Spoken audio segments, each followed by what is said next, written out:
I was not expecting, and it was quite satisfying. I can't believe I'm fucking doing this. I deserve this one, then. This is the final chapter. So I think big goals for me are to finish this off in such a grand, epic fashion, something that is truly befitting of what we've done, what we've set up in 1 and 2. All right, this is her revenge story. God of War 2 ended up being everything we ever hoped it would be, and probably a bit more. It got reviewed very well. I honestly feel like it was probably about as good a game as is likely to be made on the PS2, and I'm very proud that we managed to do that. We're all one big family here at SCEA.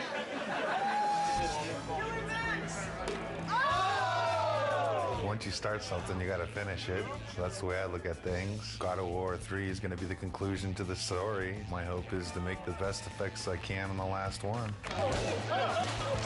When I think of God of War, I think of the best action platformer out there right now. I think other games and other companies look at us and go, how are they doing it? How can we make it like them? And that's rad, because I've totally been at the company where we looked at that game and went, man, how do we do that, you know?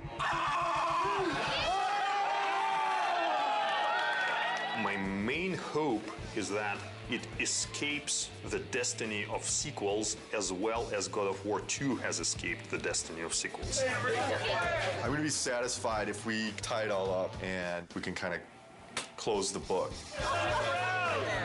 We're past the stage of figuring out what we want to do. We're now in the early phases of sorting out the how we're going to do it.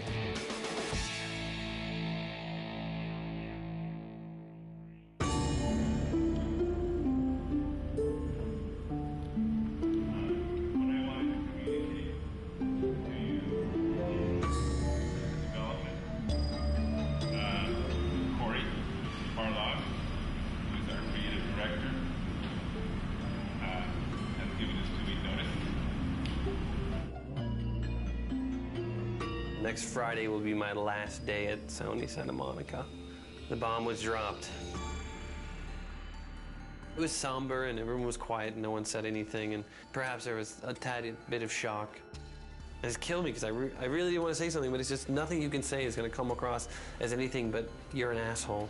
When I heard that Corey was going to leave was kind of annoyance more than anything. It's, you know, it takes a long time to make a successful team as much as a successful product. It's always a pain when a key person in that team decides to move on.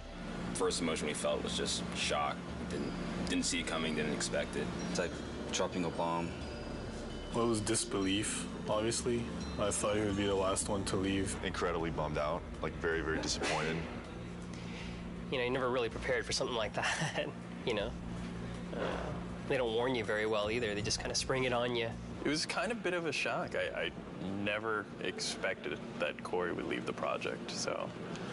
But once the initial shock died down, I couldn't help but being a little bit happy for him, so because he was getting to try new things. It kind of puts us in a little bit of turmoil for now, but I think we'll work it out.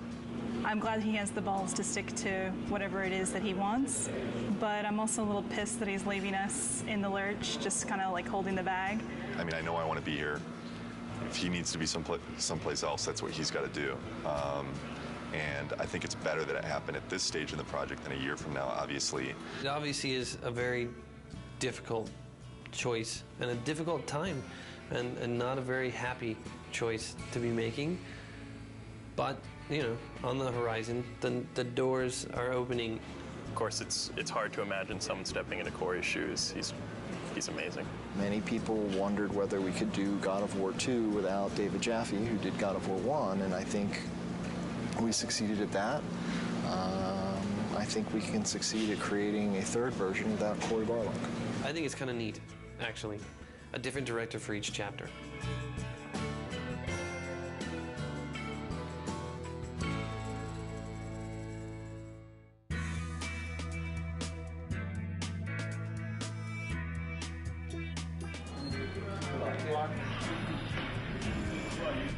I have chosen Stig Asmussen to take the helm. When I became director, there was a very warm response from the team. I got a lot of tons of support, and I mean, so far everybody's been super cool. I look back on how Corey handled things and how Dave handled things, and I draw inspiration. I think the most important thing that I got from both of those guys is the fact that they were themselves. I'm super excited about this. You know, this team kicks ass, you know, and it's said a lot, but this type of situation, the kind of garbage that we've been going through in the last month, as far as I'm concerned, this team's second to none. But Stig is fucking amazing. Stig's a pretty good leader, I think mostly because you're probably afraid of him when you first meet him. The entire team really respects him. Everybody communicates well with him, and he's not unfair with any of his decision makings. From my perspective, he is much more easier to work with. He is much more structured and engineer friendly. One of my strengths is to try to lead by example. Hopefully that filters through to the rest of the team and they're able to approach their tasks with total excellence. All those leads from the last game, those key